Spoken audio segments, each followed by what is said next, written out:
코로나 여파로 요즘 항공업계가 좋지 않다는 얘기 많이 들으셨을 텐데요. 특히나 제 구독자분들 중에선 항공업계에 관심이 많으신 분들이 많고 항공사에 저희의 자산이죠. 마일리지를 다량 보유하신 분들이 많잖아요.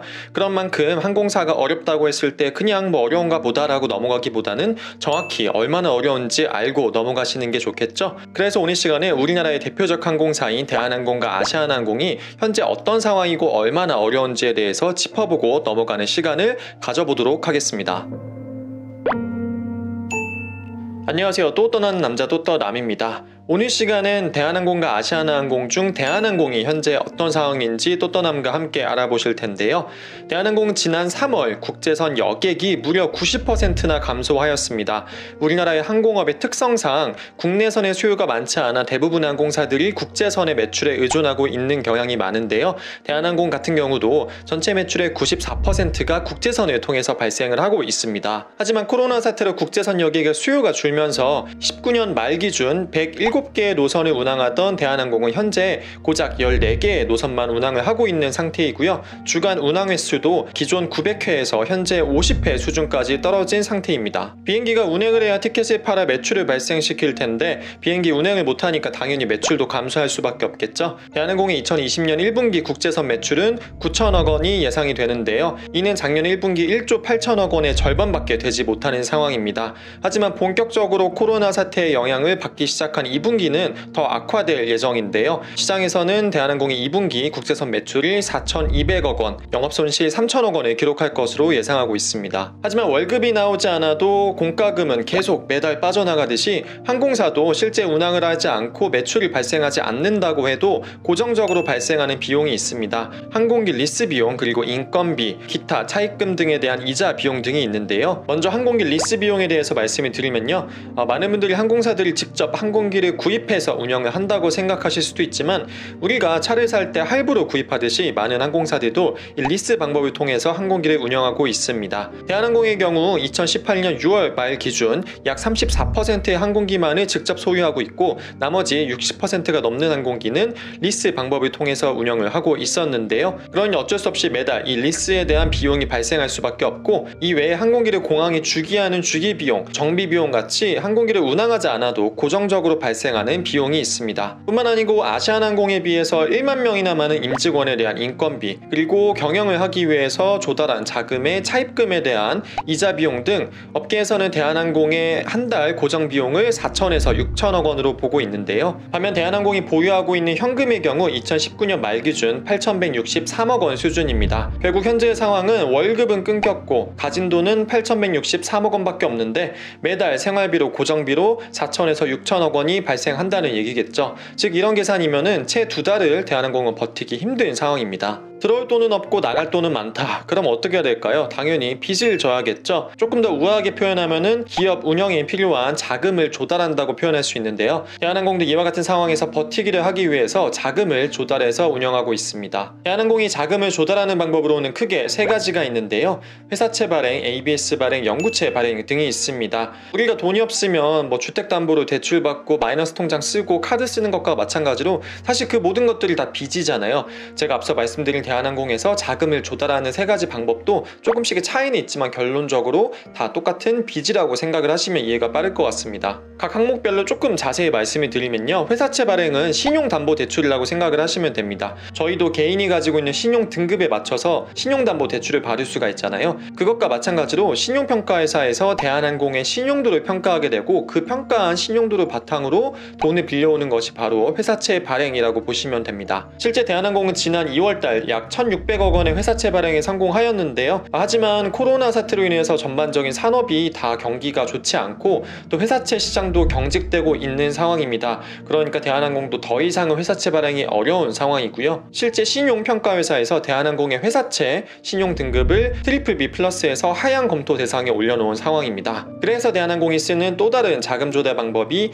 ABS 발행입니다. ABS 발행은 쉽게 얘기해서 담보를 주고 돈을 빌려온다고 생각을 하시면 될 텐데 텐데요. 항공사의 경우 특히 미래 항공권 매출을 담보로 ABS 발행을 하는 경우가 많습니다. 즉 특정 노선에 대해서 예를 들면 홍콩이나 싱가포르 노선에서 발생한 매출을 담보로 돈을 좀 빌려주세요 라고 하면 그에 맞춰서 돈을 빌려오는 것이죠. 실제 대한항공은 홍콩, 싱가포르 노선이나 혹은 미주 노선과 같이 비교적 안정적으로 운영이 되는 노선을 지역별로 나눠서 ABS를 발행해 왔습니다. 대한항공은 지난 4월 PC카드로 발생하는 국내 국제선 여객 매출을 담보로 약 6천억 원의 ABS를 발행하는 데 성공하였는데요. 기존에 대한항공이 ABS를 발행했을 때 특정 노선에 한정해서 ABS를 발행했던 것과 달리 이번에는 포괄적으로 대한항공의 현금 융통성을 걸고서 ABS를 발행했다는 점에서 대한항공이 그만큼 현금이 많이 아쉽구나라는 것을 예측할 수 있는 상황입니다. 하지만 이렇게 회사채와 ABS 발행을 통해서 마련한 자금도요, 4월달 만기가 들어오는 회사채 2,400억 원을 상환하고 4월 고정비용을 통해서 모두 다 소진했다고 보는 것이 시장의 견해인데요.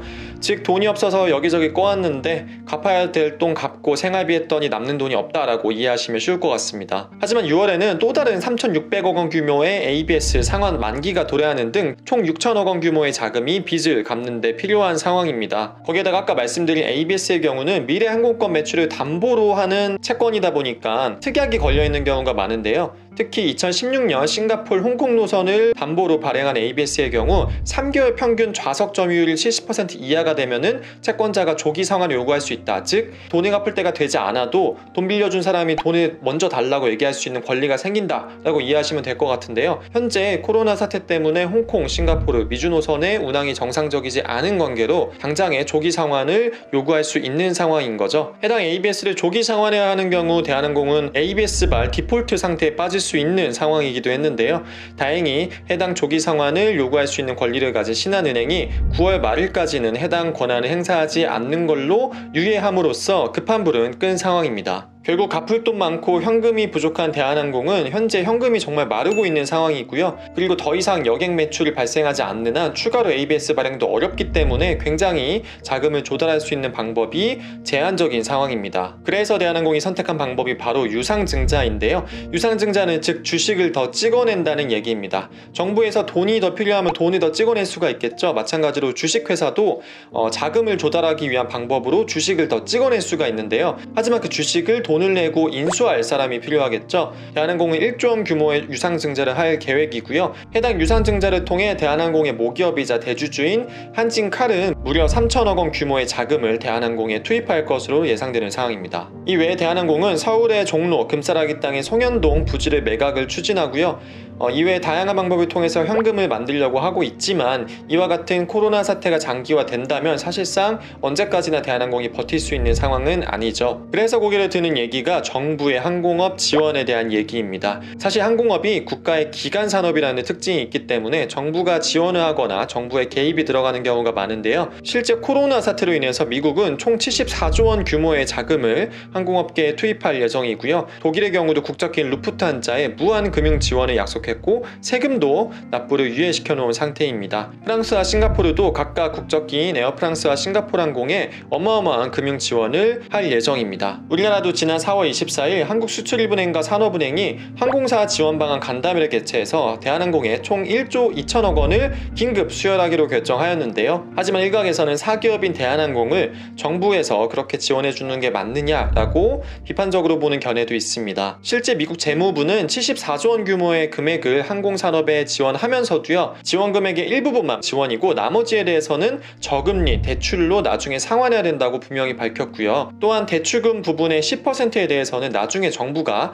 해당 항공사의 주식을 싼값에 매입할 수 있는 권리를 정부에 부여하기도 하였습니다. 이렇게 해당 항공사의 주식을 싼값에 매입할 수 있는 권리를 정부가 가진다는 건 어떤 의미냐면요, 나중에 코로나 사태가 안정화되고 이 항공업이 다시 정상화돼서 해당 항공사의 주식이 올랐을 때 그 주식 가치를 환산해서 공적 자금을 회수한다는 의미가 있고요. 뿐만 아니고 주식 매입을 통해서 해당 항공사의 지분을 가짐으로써 해당 항공사가 방만하게 경영하거나 옳지 못한 방향으로 가는 것을 주주로서 제어하겠다는 측면도 있습니다. 우리나라의 산업은행과 수출입은행도 해당 1조 2천억 원을 대한항공에 지원하면서 자체적으로 항공사들이 자구책을 마련해야 된다라는 조건을 내세웠고요. 뿐만 아니고 고용 안정을 지켜야 되고 배당이나 고액 연봉 등 도덕적인 해이는 발생하면 안 되며 나중에 코로나 사태가 완화되었을 때 발생할 수 있는 수익 같은 경우 이 정부 기관과 공유해야 된다라고 조건을 걸었습니다. 일각에서는 채권단이 대한항공의 정비사업, 기내식 사업 또는 마일리지 사업부를 매각시키는 걸 추진하는 거 아니냐라는 소문이 돌기도 했는데요. 대한항공의 통합 커뮤니케이션실 담당자는 현재 여러가지 방안이 고려되고 있지만 확정된 바는 없다고 분명히 밝혔고요. 마일리지 사업부의 매각에 대해서는 애초에 그런 사업부가 존재하지도 않고 화물 운송이나 여객 운송에 비해서